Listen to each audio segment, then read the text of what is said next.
अचानक अम्मा ने मेरी शादी कचरा चुनने वाले से करवा दी जो सिर्फ 16 साल का था। ये सुनते ही मुझ पर सातों आसमान टूट पड़े। मैं बहुत रोई और इरादा कर लिया कि मैं इसी रात भाग जाऊंगी। वो मुझे ब्याह कर अपनी झुग्गी ले गया। मैं भागने की तैयारी कर रही थी कि वो अंदर आ गया। मैं कचरे की बदबू से मुंह पर कपड़ा रखकर बैठी थी कि मेरी नज़र उसकी ऐसी चीज़ पर पड़ी कि मैं वहीं फ़ौरन सजदे में गिर पड़ी, क्योंकि माँ लफ्ज़ सुनते ही जहन में एक प्यार करने वाली हस्ती का नाम आता है। मगर मैं इस मामले में बहुत बदकिस्मत थी, क्योंकि मुझे मेरी माँ से आज तक प्यार नहीं मिला था। जो रिश्ता मेरे लिए मेरी माँ ने तलाश किया था, उसे देखकर कोई यकीन ही ना करता कि मेरी सगी माँ मेरे साथ ऐसा कर सकती है। मेरे लिए डॉक्टर का रिश्ता आया, एक अमीर बिजनेसमैन का भी, मगर अम्मा ने इनको मना कर दिया और मेरे लिए रिश्ता ढूंढा भी तो एक ऐसे लड़के का जो कचरा चुनता था। ये हकीकत मेरे कदमों तले से ज़मीन खींच रही थी। अम्मा का रवैया तो शुरू दिन से मुझसे बुरा था, लेकिन वो मेरी ज़िंदगी बर्बाद करने के लिए इस हद तक जा सकती हैं, मैं कभी सोच भी नहीं सकती थी। उसने अचानक ही और बग़ैर बताए मेरी शादी तय कर दी। और जब मैंने पूछा कि अम्मा किससे शादी करवा रही हो मेरी, लड़का कौन है, तो अम्मा ने दरवाज़ा खोल दिया। सामने एक 16-17 साल का एक लड़का कूड़ा उठा रहा था। इसकी तरफ इशारा करके अम्मा ने कहा, ये है तुम्हारा होने वाला शौहर, इसी से तुम्हारी शादी होगी। ये सुनते ही सातों आसमान मेरे सर पर टूट पड़े। मैंने बेयकीनी से माँ की तरफ देखा कि शायद वो मुझसे मजाक कर रही हैं। एक तो मुझसे 5-7 साल छोटा लड़का और दूसरी जानिब एक कचरा चुनने वाला।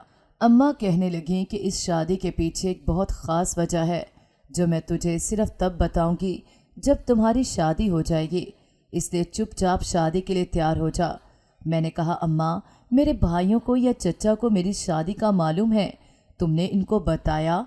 अम्मा कहने लगी, तेरे भाइयों के पास वक्त नहीं आने का और तुम्हारे चचा तो कई दिन से फ़ोन नहीं उठा रहे, इसीलिए ये जिम्मेदारी मुझ अकेली को निभानी पड़ेगी। मैंने सोचा, ऐसा कैसे हो सकता है कि भाई और चचा को मालूम हो कि अम्मा मेरी शादी किससे करवा रही हैं और वो रोकने ना आए। ज़रूर अम्मा ने कोई गेम खेली होगी, बल्कि बताया ही नहीं होगा। मैंने अपने कमरे में जाकर फ़ोन तलाश करना चाहा तो मिला ही नहीं। अम्मा मेरा फ़ोन गायब कर चुकी थीं। मुझे अम्मा की समझ नहीं आ रही थी कि वो क्या चाहती हैं। एक तरफ मेरे लिए इतना शानदार जहेज़ बनाने की तैयारी कर रही थीं, तो दूसरी तरफ एक कचरा चुनने वाले से मेरी शादी। मैंने बहुत मना किया और चीखी चलाई, मगर अम्मा ने मेरी एक न सुनी और उल्टा मेरे पांव पकड़ लिए कि ये शादी कर ले। मैं हैरान थी कि आखिर मेरी शादी से अम्मा को क्या फ़ायदा मिल रहा है।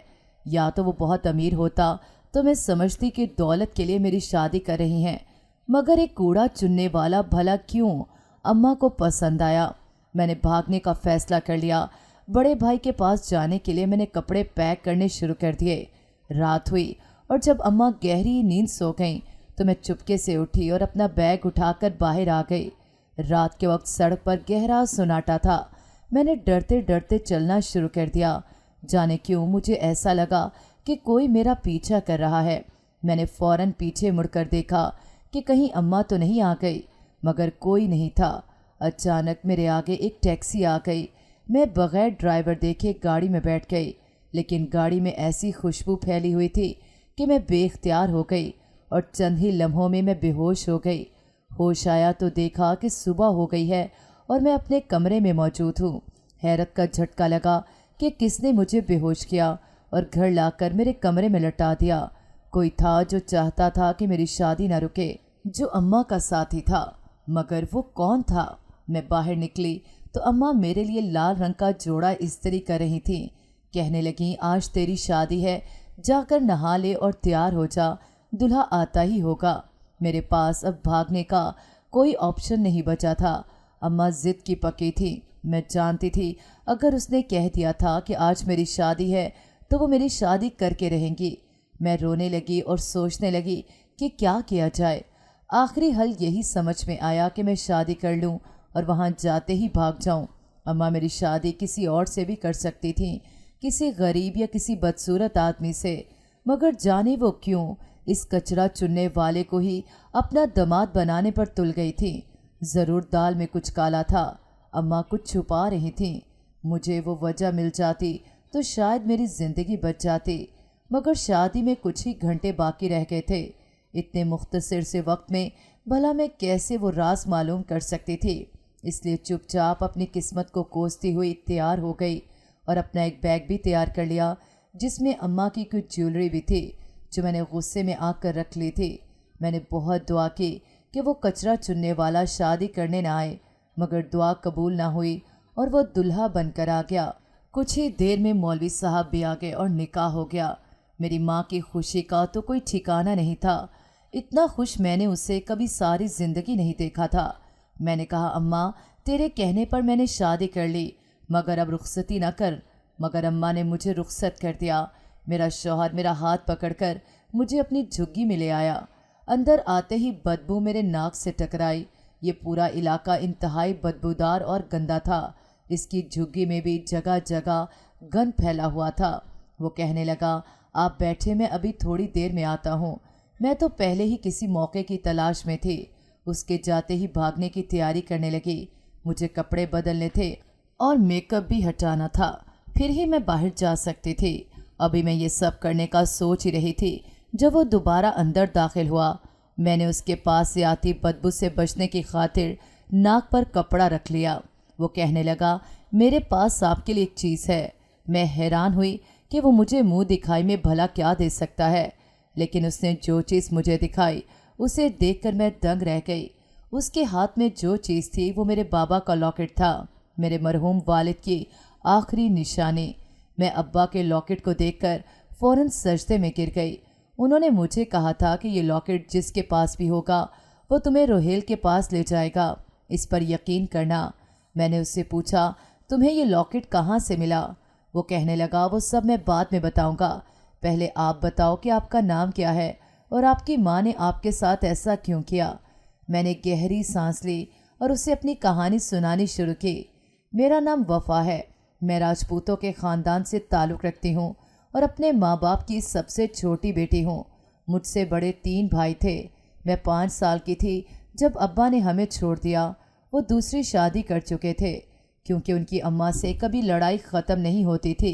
मेरे भाई भी अम्मा की हमायत करते थे, इसलिए अब्बा ने घरेलू झगड़ों से तंग आकर शादी कर ली थी। वो दूसरी बीवी के पास ही रहते थे, मगर ख़र्चा भेजते रहते थे। अम्मा की निस्बत मुझे अब्बा से बहुत प्यार था और अब्बा भी दूसरी औलाद की निस्बत मुझे ज़्यादा चाहते थे। मेरे नाज और लाड नखरे उठाते थे। सिर्फ मेरी वजह से वो घर आते थे और मुझे अपने साथ बाहर घुमाने ले जाते थे, क्योंकि अम्मा किसी सूरत उनको घर में बर्दाश्त नहीं कर सकती थी। आहिस्ता आहिस्ता अम्मा ने अब्बा को तकलीफ़ देने के लिए मुझे अब्बा से दूर करना शुरू कर दिया। वो अब्बा के आने से पहले मुझे इधर उधर कर देती थी। कभी मेरी बीमारी का बहाना बना देती ताकि अब्बा को तकलीफ़ दे सकें। अब्बा बेचारे वापस चले जाते। फिर मुझे समझ आ गई तो मैंने खुद अब्बा के घर जाना शुरू कर दिया, जो 2-4 गलियां छोड़कर था। अब्बा ने मेरी खातिर करीब ही घर ले लिया। अम्मा को पता चलता या भाइयों को कि मैं अब्बा से मिलने गई थी तो मुझे बहुत मार पड़ती थी। आखिर अब्बा ने अम्मा को धमकी दी कि अगर मुझे मेरी बेटी से मिलने नहीं दोगी तो मैं खर्चा भेजना बंद कर दूंगा। इस धमकी का अम्मा पर खातिर ख्वाह असर हुआ और दोबारा अब्बा का घर आना जाना शुरू हो गया। भाई तो अम्मा के कहने में आकर अब्बा की शक्ल तक देखना गवारा नहीं करते थे। अम्मा ने अब्बा का बदला मुझसे लेना शुरू कर दिया। उनको हर उस चीज़ से नफ़रत थी जिससे अब्बा को प्यार था, और उन्होंने मुझे अपनी नहीं सिर्फ अब्बा की औलाद समझना शुरू कर दिया था। अब्बा की दूसरी बीवी बहुत अच्छी थी। अक्सर जब अम्मा मुझे मारती या खाना न देती तो मैं वहाँ चली जाती और वो मुझे खाना देती और प्यार भी करती थी। मेरे वहाँ जाने की दूसरी वजह रोहेल था, अब्बा की दूसरी बीवी, यानी मेरी सौतेली माँ का भांजा, जिसे उन्होंने उसके माँ बाप की वफ़ात के बाद अपना बेटा बना लिया था। वो मुझसे 3 साल बड़ा था। मेरी उससे बहुत अच्छी दोस्ती हो गई थी। अब्बा ने उससे मेरे ही स्कूल में दाखिल करवा दिया और हम दोनों मिलकर खूब मज़े करते थे। मैं 9वीं क्लास में थी और वो इंटर के आखिरी साल में था। अब्बा हम दोनों को शाम को पढ़ाते थे और फिर वो दोनों मिलकर मुझे घर छोड़ने आते थे। راستے میں ابا ہمیں کوئی نہ کوئی چیز بھی کھلاتے تھے۔ آہستہ آہستہ امی نے میرا ابا کے گھر جانا منع کر دیا اور گھر پر ہی رہنے کو کہا۔ میں سوتیلی ماں اور رحیل کو بہت یاد کرتی تھی، مگر اماں کو مجھ پر ترس نہ آتا۔ ابا جب آتے اماں سے لڑ جھگڑ کر مجھے باہر لے جاتے تھے۔ کبھی کبھی میرا دل چاہتا تھا کہ کاش میں دوسری اماں کی بیٹی ہوتی جو مجھے بہت پیار کرتی تھی۔ میں نہیں جانتی تھی کہ رحیل کے ساتھ میری دوستی کب پیار میں بدلی، مگر اب اس سے میں بہت چاہنے لگی تھی۔ مجھے یقین تھا کہ وہ بھی مجھے پسند کرتا ہے، کیونکہ ایک دوسرے سے بات کیے بغیر ہم رہ نہیں سکتے تھے۔ اسی دوران بھائیوں کی شادیاں ہو گئیں۔ انہوں نے شادی کے بعد الگ گھر بنا لیے۔ اماں اور میں اکیلی رہ گئیں۔ اماں نے بھائیوں کے جانے کا بہت صدمہ لے لیا تھا، اسی لیے ہر وقت غصے میں رہتی تھیں اور اس کا غصہ صرف مجھ پر نکلتا تھا۔ میں نے پڑھائی کر لی۔ پڑھائی کے دوران ہی رشتے آنے لگے تھے، مگر میں ہر رشتے کو منع کر دیتی تھی، کیونکہ مجھے تو صرف رحیل سے شادی کرنی تھی، لیکن میں اپنے منہ سے اسے رشتہ لانے کا کہہ نہیں سکتی تھی۔ دن یوں ہی گزرنے لگے۔ ایک دن اچانک ابا اور دوسری امی ہمارے گھر آئے۔ انہوں نے میرے لیے رحیل کا رشتہ مانگا۔ میں تو دنگ ہی رہ گئی۔ ابا خود آئے تھے، مجھے تو یقین ہی نہیں آ رہا تھا۔ رحیل کو بہت اچھی نوکری مل گئی تھی، لیکن اماں یہ موقع کیسے چھوڑ سکتی تھیں ابا کو تکلیف دینے کا۔ انہوں نے نہ صرف انکار کیا بلکہ ابا اور دوسری امی کو ذلیل کر کے گھر سے نکال دیا۔ ابا نے کہا ٹھیک ہے، رحیل سے رشتہ نہ کرو، میرے دوست کے بیٹے سے کر دو، وہ ڈاکٹر ہے۔ لیکن اماں نے ہر اس رشتے سے انکار کیا جو ابا لائے۔ رحیل اور میں بہت دل برداشتہ ہو گئے تھے۔ اماں کو میری پرواہ نہیں تھی۔ مجھے انہوں نے ہمیشہ ابا کو تکلیف دینے کے لیے استعمال کیا تھا، اور آخری بار بھی ابا کو میری ہی وجہ سے دل کا دورہ پڑا۔ اس دن میں رحیل کی بہت ضد کرنے پر اس سے ملنے چلی گئی، مگر اماں کو پتہ چلا تو انہوں نے میری اور اپنی عزت کی پرواہ کیے بغیر ابا کی گلی میں جا کر بہت تماشا کیا۔ لوگوں کو کہنے لگیں کہ یہ ایسا باپ ہے جو اپنی بیٹی کو خود غیر مردوں سے ملاتا ہے۔ اتنی دیر میں رحیل اور میں سامنے سے چلے آئے تو سارے لوگ ہم پر تھو تھو کرنے لگے۔ ابا سے اپنی بیٹی کی بے عزتی برداشت نہ ہوئی اور انہیں دل کا دورہ پڑ گیا۔ سب رشتہ دار آ گئے۔ ابا 2 ماہ ہسپتال میں رہے اور پھر ایک دن ابا میری ذمہ داری چچا کو سونپ پر خود ابدی نیند سو گئے۔ مجھے ابا کے جانے کے بعد اماں سے نفرت سی ہونے لگی تھی۔ صرف انہی کی وجہ سے میرے پیار کرنے والے باپ کی جان چلی گئی تھی۔ ابا کے 40ویں پر چاچا نے ابا کی وصیت پڑھی۔ انہوں نے ہمارا گھر اماں کے نام کر دیا تھا اور شرط رکھی تھی کہ اسی صورت اماں کو کاغذات دیے جائیں گے اگر وہ میری اور رحیل کی شادی کروانے پر راضی ہوں گی۔ میں مایوس ہو گئی کیونکہ میری اور رحیل کی شادی پر اماں کبھی نہ مانتی، مگر میری حیرت کی انتہا نہ رہی جب وہ آسانی سے راضی ہو گئیں۔ میری مہندی کی رات چچا نے کاغذات اماں کو دے دیے۔ بارات والے دن میں انتظار کرتی رہی مگر رحیل نہ آیا، جانے وہ کہاں چلا گیا تھا۔ ہماری سب مہمانوں میں بہت بے عزتی ہوئی۔ اماں مجھے لے کر دوسرے شہر آ گئیں کیونکہ وہاں لوگوں کے تانوں نے جینا اجیرن کر دیا تھا۔ مجھے بس ایک ہی سوال کھائے جا رہا تھا کہ رحیل کہاں گیا، اس نے میرے ساتھ ایسا کیوں کیا۔ میں اسی پریشانی میں تھی کہ اماں نے میری شادی طے کر دی اور بغیر کسی کو بتائے مجھے رخصت کر دیا۔ میں نے اسے اپنی ساری کہانی سنا کر کہا، اب تم بتاؤ کہ میری ماں نے تم سے میری شادی کیوں کروائی؟ تم کہاں ملے میری ماں کو؟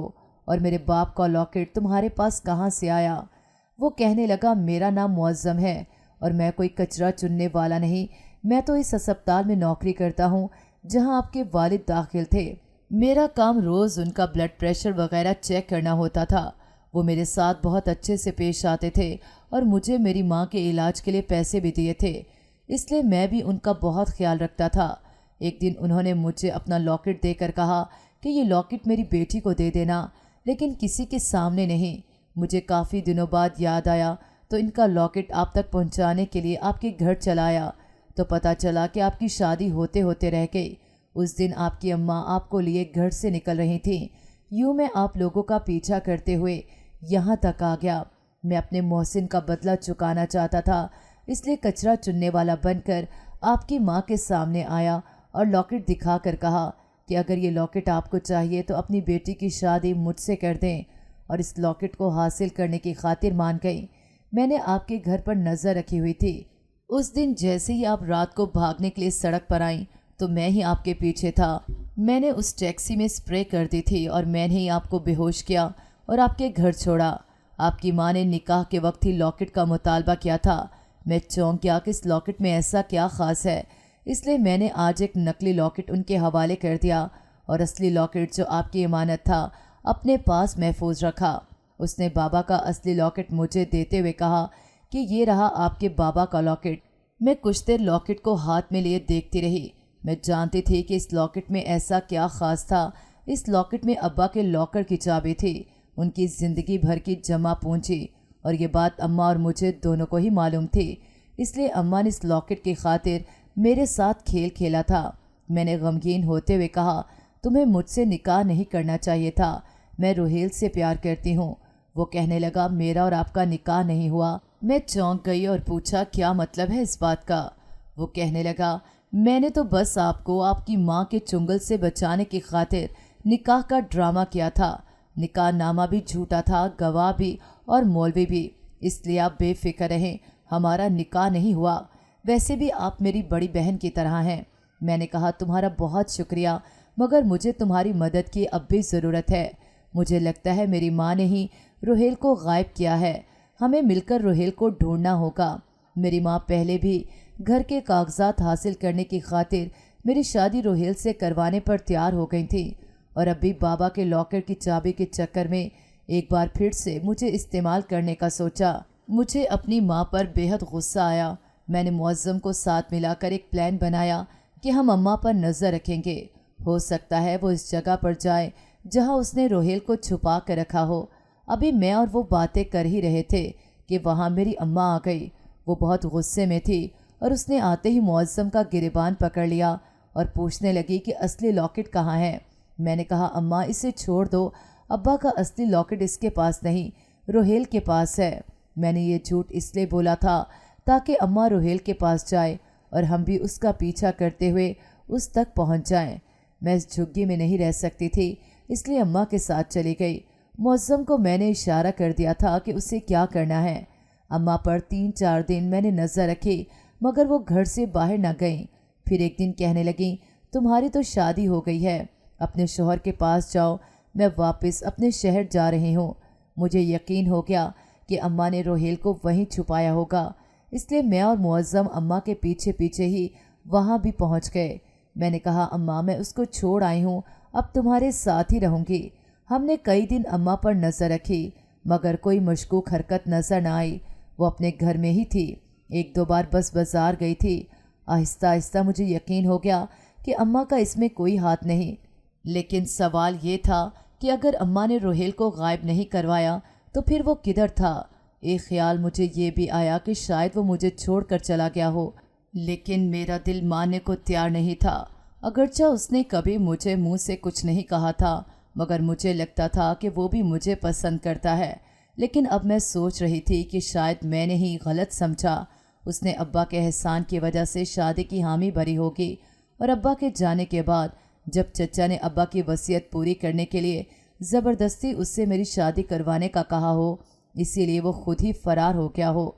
मैंने मुअज्जम को वापस भेज दिया क्योंकि इस बेचारे के काम का हर्ज हो रहा था। एक दिन मैंने सोचा कि चचा से जाकर पूछती हूँ कि कहीं उन्होंने रुहेल को ज़बरदस्ती तो शादी पर राज़ी नहीं किया था। चचा के घर से अभी मैं कुछ दूर ही थी जब वो अपने घर से कहीं जाते दिखाई दिए। मैंने उन्हें आवाज़ दी, मगर उन्होंने सुनी नहीं और अपने ध्यान में चलते गए। मैंने लोगों का ख्याल करके मज़ीद आवाज़ न दी और उनके पीछे चलती रही। मुझे हैरत थी कि चचा पैदल कहाँ जा रहे थे। वो सारा बाज़ार गुजर कर एक सुनसान से मोहल्ले में आ गए जहाँ अक्सर मकान खाली थे। पहले तो मैं उनसे बात करने के लिए उनके पीछे जा रही थी, मगर अब सस्पेंस पैदा हो चुका था कि आखिर वो जा कहाँ रहे थे। चचा ने एक वीरान से मकान का ताला खोला और दरवाज़ा बंद करके अंदर चले गए। मैं काफ़ी देर इंतज़ार करती रही। वो 10 मिनट बाद बाहर निकले तो उनके हाथ में थोड़ा सा खून लगा हुआ था, जिसे देखकर मेरे होश उड़ गए। चचा के वहाँ से जाने के बाद मैंने इस मामले की तह तक पहुँचने का फ़ैसला किया और एक पत्थर से ताला तोड़कर अंदर दाखिल हो गई। एक कमरे से कराहने की आवाज़ आई तो मैं चौंक गई। जैसे इस कमरे की बत्ती जलाई, सामने का मंजर देखकर मेरे होश उड़ गए। मेरे सामने रोहेल था, रस्सियों में बंधा हुआ, और उसके चेहरे पर जा बजा चोटों के निशान थे। मैं उसको यूं देखकर तड़प गई। जल्दी से उसको खोला। मुझे पूछने की ज़रूरत नहीं थी कि तुम्हें किसने यहाँ कैद किया। मैंने अपनी आंखों से चचा को यहाँ आते देखा था। अगर कोई और बताता तो मैं कभी यकीन न करती कि मेरे चचा ऐसा कर सकते हैं। मैंने रोहेल से पूछा, चचा ने तुम्हें क्यों कैद किया है? वो कराह कर कहने लगा, तुम्हारे चचा को तो मैं शुरू दिन से ही पसंद नहीं था। उन्होंने मुझे ऐन बारात वाले दिन गायब करवा दिया, क्योंकि उन्हें ये लगता था कि बाबा का लॉकेट जिसमें लॉकर की चाबी है वो मेरे पास है। हालांकि मुझे इस बारे में इल्म नहीं था। मैंने बहुत बार बताने की कोशिश की कि इस लॉकेट का मुझे कुछ नहीं पता, मगर वो मेरी बात मानने को तैयार ही नहीं है। जब भी आते हैं मुझे मारते हैं, भूखा प्यासा रखते हैं ताकि मैं उन्हें वो लॉकेट दे दूं। अभी भी वो यही पूछने आए थे। रोज़ आते हैं। मैं कभी ख्वाब में भी ये नहीं सोच सकती थी कि मेरे चचा इस तरह के निकल सकते हैं, जायदाद के लालच में इस हद तक गिर सकते हैं। मैंने चचा को रंगे हाथों पकड़ने का सोचा, इसलिए रोहेल को वहीं छोड़कर मैं घर वापस आ गई और अब्बा के दोस्त जो पुलिस में थे उनको सब बताया। अगले रोज़ जैसे ही चचा इस जगह पहुंचे, पुलिस ने छापा मारकर इनको गिरफ्तार कर लिया और रोहेल को आज़ाद करवा लिया गया। जब मैंने बताया कि लॉकर की चाबी मेरे पास है तो अम्मा और चचा दोनों दंग रह गए थे। अब्बा ने बहुत अच्छा फैसला किया था, जो मुअज्जम के ज़रिए अपना लॉकेट मुझ तक पहुंचाया था। मेरी दूसरी अम्मी ने मेरी और रोहेल की शादी करवा दी और हम उन्हीं के पास रहने लगे। मेरी माँ को जब तन्हाई ने आ घेरा तब उसे एहसास हुआ कि वो सारी उम्र मेरे बाप और मेरे साथ ज़्यादती करती आई है। अम्मा ने मुझसे माफ़ी मांगी, मैंने माफ़ कर दिया। आखिर जैसी भी थी मेरी माँ थी। अगर माँ का सलूक शुरू से ही अब्बा से ठीक होता तो अब्बा को दूसरी शादी करने की ज़रूरत ही पेश ना आती। अम्मा ने मुझे अपनी नहीं, हमेशा अब्बा की बेटी समझा। मुझे चोट दी ताकि अब्बा को तकलीफ़ पहुँचे, मगर वो भूल गई थी कि कभी न कभी इंसान का ज़मीर ज़रूर जागता है, और उनका अब इस उम्र में आकर जागा था जब पछतावे के सिवा कुछ हाथ नहीं आ सकता था।